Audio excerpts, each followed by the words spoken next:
Welcome back, everybody, to episode 5 of Not Funny Guys presents News Radio Rewatch. And we are moving into season 2. And so for this episode, we'll be covering first two episodes of season 2. No, this is not based entirely on Julie's life and Goofy Ball. So let us get into it. Episode 1 of season 2. No, this is not based on Julie's life. Apparently that is an inside joke, apparently one of the producers. But we have this one's written by Paul Simms, directed by Alan Meyerson, premiered on the 19th of September 1995.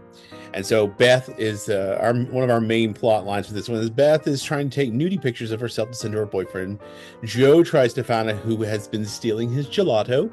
And we get a guest star from Chris Kattan, old Saturday Night Live alum. And Steve Susskind debuts as Milos the janitor. And as I said, inside the title, not seen on screen, is an inside joke amongst production staff, referring to producer Julie Bean, apparently. So let's talk about the highlights. So we start off with this table read at the moment, and then there's like this call by Catherine for a moment of silence from Mahatma Gandhi, and Bill doesn't seem to know or really able to handle a moment of silence. He then tries to one-up her by calling for a moment of silence for Ben Kingsley. And then he gets up to go get coffee because Kingsley's not dead. And still is not dead. Joe and Dave are then, basically Dave lets Joe speak, bringing attention to someone is stealing, specifically his gelato. And so this is part of our storyline B. Storyline B will be our Joe is trying to rig up complicated booby traps to catch whoever this is. The timer, he set it off. It goes off on Matthew at one point. He's like secret cameras, and Matthew is like the butt of all the jokes. Everything he's deploying to try and catch ends up going off on Matthew. It does not go off well, second on time, and like apparently the timer is off. Apparently it goes off twice on him. It's hilarious. Oh hey, it's Milos now. Then Mr. James comes in. He's on vacation in NYC and dressed like an island tourist. Beth comes to Dave, and this is our A storyline about this whole re-sparking things with her boyfriend Keith. It's been a 3-year relationship, 2.5 of them been long distance. And so Dave tells her, you need to go talk to Lisa. Don't talk to me. Mr. James wants to go see Babe in theaters, and Dave declines. The old recording room from season 1 is now the break room. So Beth is in there with Lisa, asks about taking naked photos, like ask her if she's ever done. She's already done it. Wants her opinion about staying with Keith.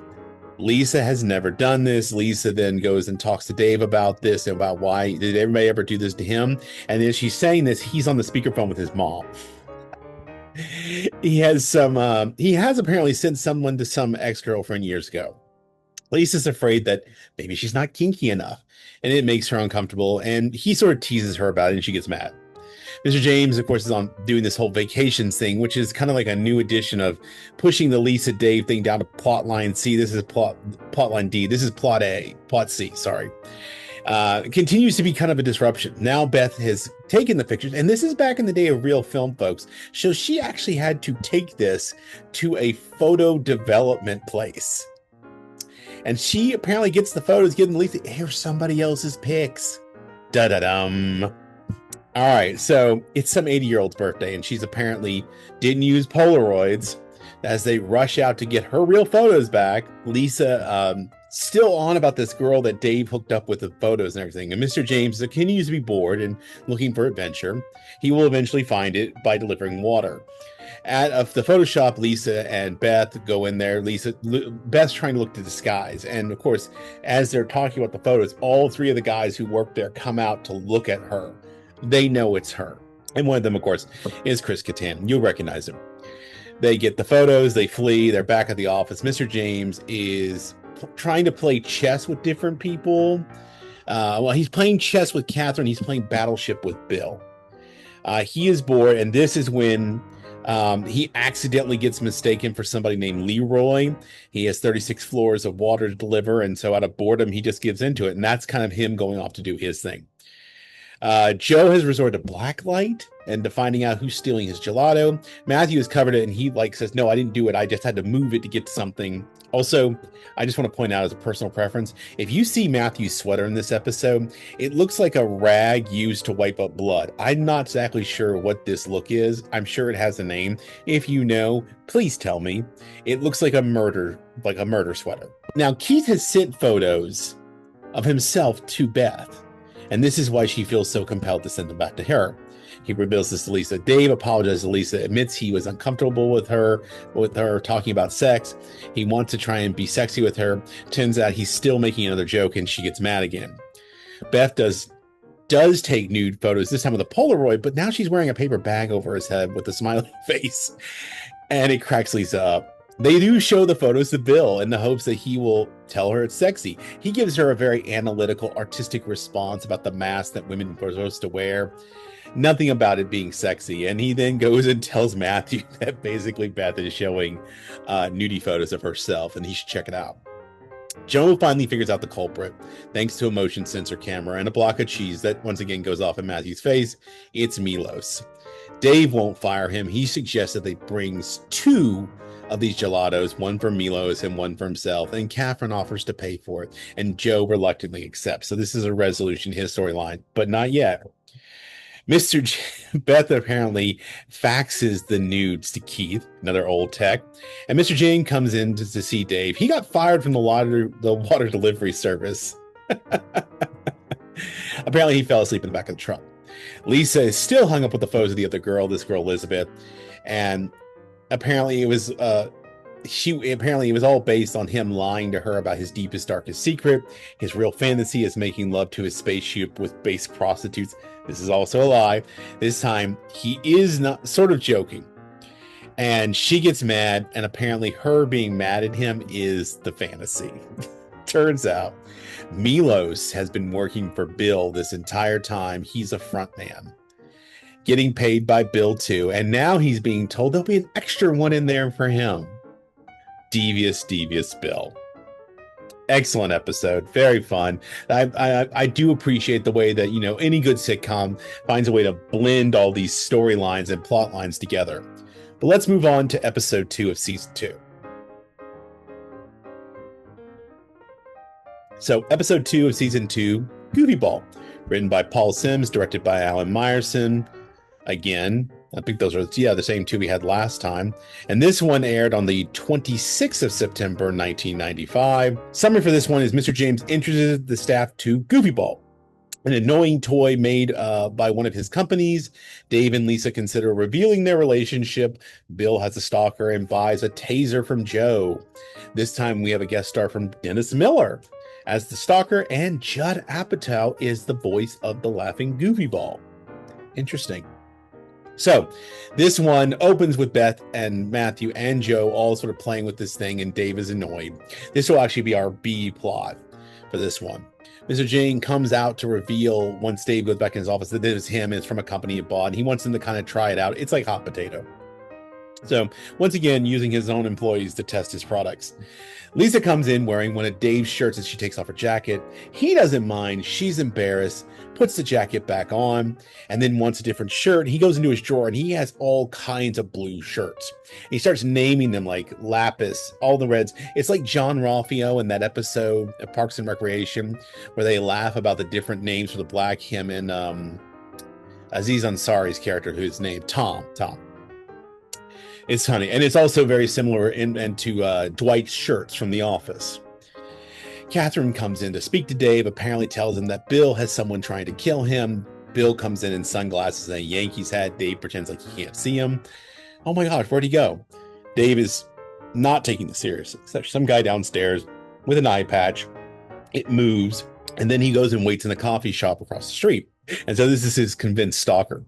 The employees are still playing with the Goofy Ball. Joe gets Dave to go show him the elevator. When it opens, there's a bunch of models on it, and Joe basically managed to say, "My name is Joe," as the only thing he can say to them. And they're going upstairs because apparently the modeling agency upstairs is doing a catalog shoot.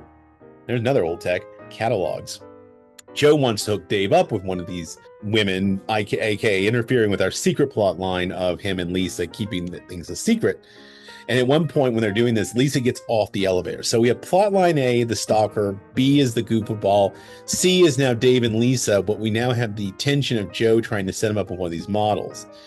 So the relationship's still a secret, but it's getting kind of ridiculous. Lisa keeps referring to the Rosenbergs, which if you don't know, there is a strange little hilarious, I guess you might call, historical thing here. Julius and Ethel Rosenberg, who in 1951 were convicted of espionage. They sold nuclear secrets supposedly to the Russians, the Soviet Union at the time. They were eventually executed.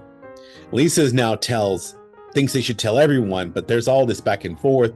Joe now shows Bill the elevator. He's very uninterested because he needs Joe to help him. And Matthew interrupts him with the goofy ball, but Bill wants a stun gun. Joe says he can get it for $300. He agrees. Models are on the elevator. The models want to know if Dave is around. Then they ask Lisa, and Dave comes out of the bathroom tongue-tied. Now Lisa is getting jealous. Joe is trying to set up a bubble date with him, and Dave would go with Sheila, who's interested, but yeah, Lisa's now uncomfortable. Goofy Ball continues to act as a distraction. Lisa's hating everything. Joe makes Bill a stun gun instead. He says it's better. Uses parts of a garage door opener. The stalker shocker. Now, this is a theme of things that we will see more of. It's a good ongoing bit. Lisa and Dave, really awkward now. Apparently, he's got a date with Miss Australia in 1993, and he's going on the date, too, to maintain the lie. Lisa says they should tell everyone now. Beth is acting as spectator, and there's this whole back and forth about when and where. Bill is fidgeting with the stun gun from Joe. Catherine thinks he's going to hurt himself. She leaves. Bill tries it and apparently thinks it's a dud until he uses it on himself, and then he is paralyzed. Dave and Lisa are in their office arguing. Lisa keeps talking about the right time. They make another Rosenberg reference that doesn't work this time. Mr. James comes in. Lisa blurts out to them that they're dating. He says, you two are having an affair, and does this whole Wayback Machine. He's afraid that he might be the last one to know, but then he asks, which one of you I'm going to fire? And then ultimately they play the Wayback Machine game to where he comes in and says, you two having an affair? And they say, no, we're not. And he's like, great. Pretends he didn't tell them. Lisa and Dave, and they leave the office. They all get on the elevator with the models, actually. Now the stalker emerges. Bill is sitting there in pain in his chair, can't move, can't speak. Dennis Miller shows up. Turns out he just wanted to get a photo of Bill because he works the coffee shop across the street. They're talking conspiracy theories about the Clinton administration, and he wears the eye patch to help change the focus in his eyes, apparently. He's still there when Beth and Matthew come in one last time with the goofy ball and end up smacking him in the face. So that brings us to the end of our start of season 2. Next time we'll be looking at Rat Funeral and The Breakup. But until then, remember, like, subscribe, share. And if you want to engage with us a little bit more one-on-one, we're very open to you writing to us. You can write to us at notfunnyguys@offthereels@gmail.com. Hopefully, we'll make sure that we will send my not funny colleague Casey into the spam folder to make sure you don't get dropped in there. But like, subscribe, share, comment, write us. As I was saying, you can find it in the ticker and in the description below with all our socials. Please reach out to us. We'd love to hear from you. Tell us ideas, things you'd want to see, things you like, things you don't like. I may ignore it anyway, but at least you'll engage. And engagement is good. So, in the meantime, if you would like to, before we continue on with season 2, in the meantime, you can check out some of our Not Funny products. We have 3 podcasts. We have our main podcast, Not Funny Guys Presents Off the Reels, for me and Eric and Casey, the Not Funny Guys. We talk about movies. Right now, we are working our way through a 3-pack of Danny DeVito films. We did Romancing the Stone. We just posted our video on LA Confidential, and we'll have a last one with Twins before we go on. I think we're watching Rookie of the Year. Eric won a bet. Who knows what we'll be doing after that? So that's what's coming down the pipeline. If that's not your cup of tea, you can always check out, and maybe you like wrestling, WWE, and horror movies, you can check out Casey and Eric, my other 2 Not Funny Guy colleagues. They do a podcast, Not Funny Guys Presents Wrestling with the Horror of It All, where they talk about that stuff. So go check that out. And finally, if you'd like something that's a little bit more conversational, academic, writing, teaching, AI, culture, you can come and join and check out our Not Funny Guys Presents Thinking About Thinking, where myself, Dr. John, and our Not Funny gal, Dr. Kristen, talk about those things that we are thinking about. We have a fun time, keep it a little bit shorter than normal, but if it's something you like to listen to, generate some ideas, think about some things, that's what we're aiming for. But until next time, remember, keep it not funny.